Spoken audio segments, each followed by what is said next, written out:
Hey guys, how you doing? Chris Rod, Sun City Lawn Care. Wanted to walk you guys through an analysis. I've never done that before, and so here we are. So what we're looking at is a good 15,000 square feet of beautiful Bermuda grass. Except, as you can see, we've got some trouble spots. We got some issues. Okay, if you guys have northern grass types, southern grass types, we're getting into the summer, and you start to see these kind of patterns of chlorosis. You got to get to the problem beforehand, okay? This is where we make those videos in the back end of May where we start doing applications of pest control and fungicide applications to prevent this kind of stuff, okay? So after talking to the client, he's up to speed with a lot of the things that we do in basic lawn care programs. However, there's one thing that stuck out to my mind as far as applications that he did extremely early, and that was the pest control. And he did this about 2 to 3 months ago, and that's extremely early to prevent grub worms from digging in the soil. So when you guys have issues like this, you really got to dive deep and you got to dig deep into the problem. And what I mean by digging deep is you literally need to take out your trowel, your shovel, your handy dandy trusty tool, and cut some of this grass open, you know, and see what you can find. There's a couple ways that you can go about figuring out how to solve these issues. For example, chlorosis. When you start seeing browning areas, or inside of any lawn for that matter, a bluish gray color, your first indication when you've got increased ambient air temperatures, when it starts getting hot as crap outside, is chlorosis. Is your immediate thought should be a water deprivation issue. Okay, so you start looking for your sprinkler heads. So we've got one right here, and then you look at this sprinkler head and you start looking for patterns. Okay, so this is a 180-degree sprinkler head, and you start looking for chlorosis in a pattern. What I don't see here is a pattern where the sprinkler head may not be reaching except for the immediate area in front of the sprinkler head, right? So that's a given sign, but the sprinkler head is next to that flag, right? But it's not fully right there. See how green it is in the front of it, but it's brown on the outside? So maybe it's getting a little distance in the immediate area, but it's not getting that shooting out kind of distance. Yeah.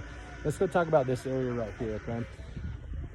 So problem solving, let's think about the watering issues first, okay? So then you say, hey Chris, well, you know, my water, it's going off for like 30 minutes, sprinkler head. So when I stand here, I start looking for patterns. And this is kind of a good pattern here, and it's got, you know, kind of a 360 pattern here. It looks very matted, and you start thinking, okay, well maybe it's just it's not getting any water. It's really brown, it's really dried out. So then you can start probing. And it's hard doing this one-handed without my tripod. But you start probing around, and what we're looking for is soil moisture.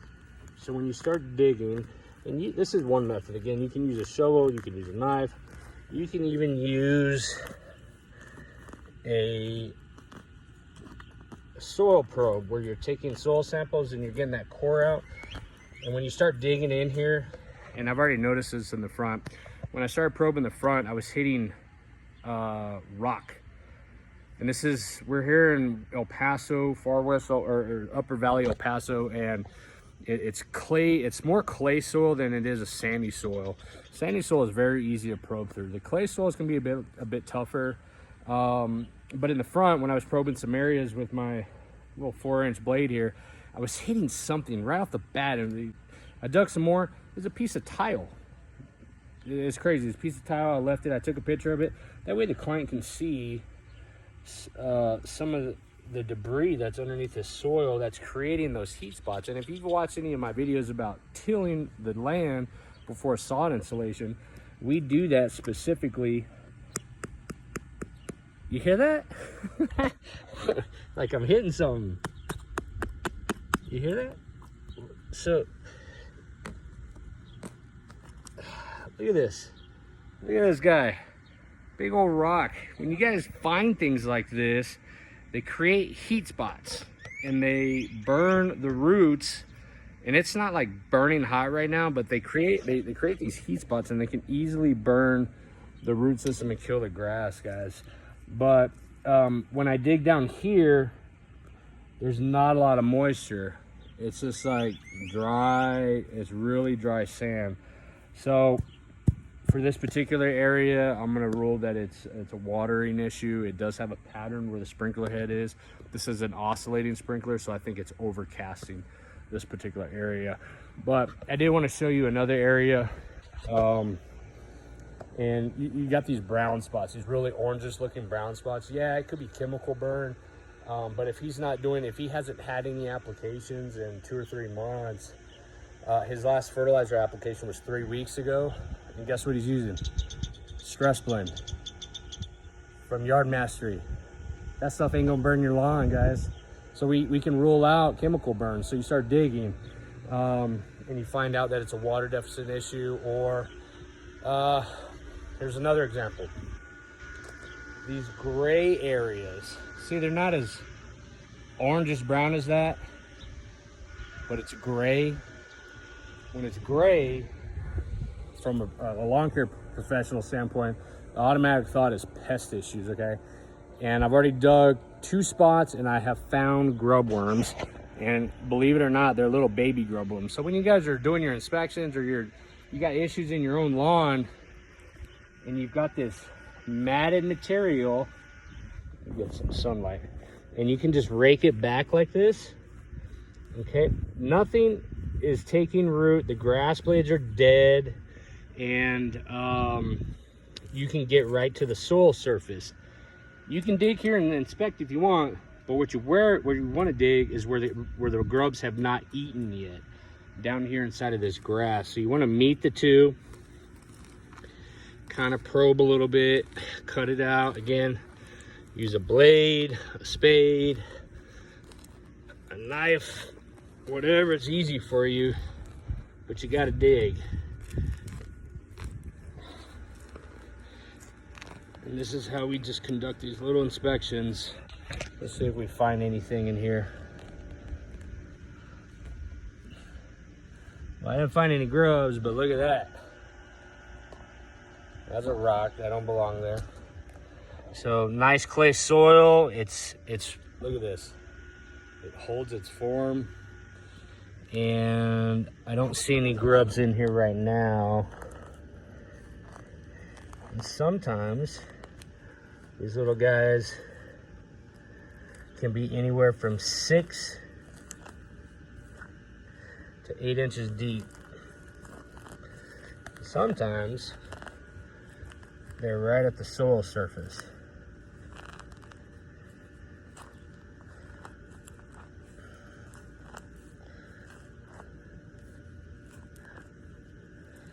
All right, no grubs right here. Oh, that's a good thing. Either way, let's put this grass back where it was. All right, so no grubs right there. But again, when you guys are inspecting, you really got to dig down. I'm gonna go ahead and put a picture. I did find little baby grub worms that are starting to grow over there where that really orange spot is. And I'm going back to the original point of the conversation. What struck me odd about the consultation call was his application of pest control. It was about 2 months ago, so that would have put us in April, and it's early. It's too early. It's a way to prevent it if you know you've got an existing pest issue.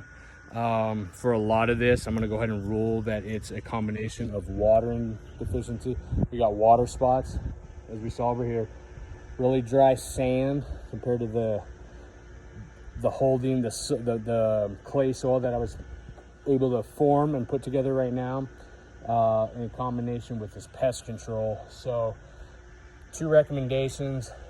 If you guys are doing pest control, June is one of these months where we do pest control, okay? The first week of June across the U.S., everybody knows that we need to do pest control. And rolling out the thumbs, you know, you got these sporadic spots. See how they're kind of dead center in the lawn, a little all over by the edge.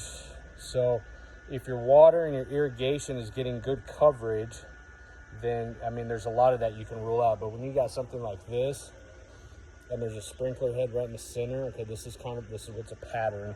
So getting back to the point at hand, we got to solve two issues, primarily in our temperatures in El Paso, triple digit heat, very low humidity.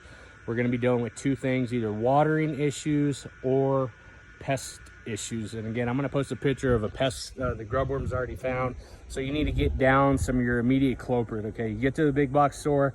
If you guys are DIYing it, get either some Grub X from Scott's, or Bayer has got some other products for grub control that's got immediate culprit out. You're either going to spray or put down a granular.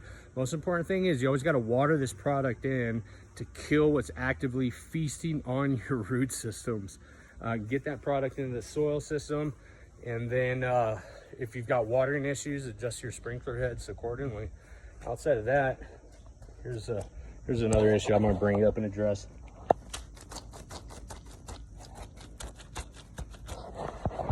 You hear that? Again, watering issues. So if we know that we've got chlorosis because of saturation in this particular area, he's probably got sprinkler heads there and sprinkler heads here that are watering into the center, and it's flooding here.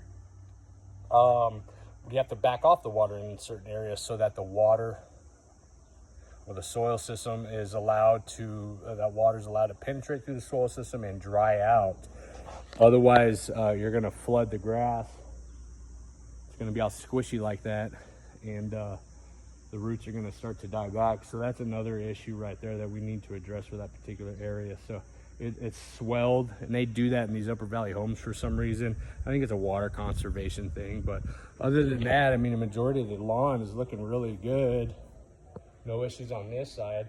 So isolated incidents, heat of the summer, or heat of going into summer, triple digit heat, water, check your irrigation, look for patterns, whether it be a 360 degree or 180 degree pattern. And then two, this time of the year are pest issues. If you're up north, transition zone, and you guys are experiencing some sort of chlorosis in your lawns, I know I got a comment the other day, a question on the comment section about applying fungicides to brand new sod. And if that's the case, and you've got a lot of rain, then you may have a fungus issue as well, but not in El Paso, not this time of the year. We won't experience that until September or, August. Back into July, early August, September time frame would be the optimum time. So as you can see here, it looks like they did a little sand leveling, I think. Or again, pest issues because the application was done too early and the grubs ate away, the pests have ate away at his root system, and they've kind of feasted on the lawn. So the only solution here, push a lot of fertilizer, mow as frequent as possible, do the application of fertility and pest control at the appropriate time of the season. A lot of his grass has already gone to seed, so we need to back off of the nitrogen, put a lot of potassium down, and keep this area mulling, and then backfill these areas with the existing grass that's growing. That's it, guys. Quick video. If you got any questions, as always, leave a comment below, and always fertilize the subscribe button. Keep this YouTube channel going so I can keep feeding you guys plenty of information. Let me know. Have a good one.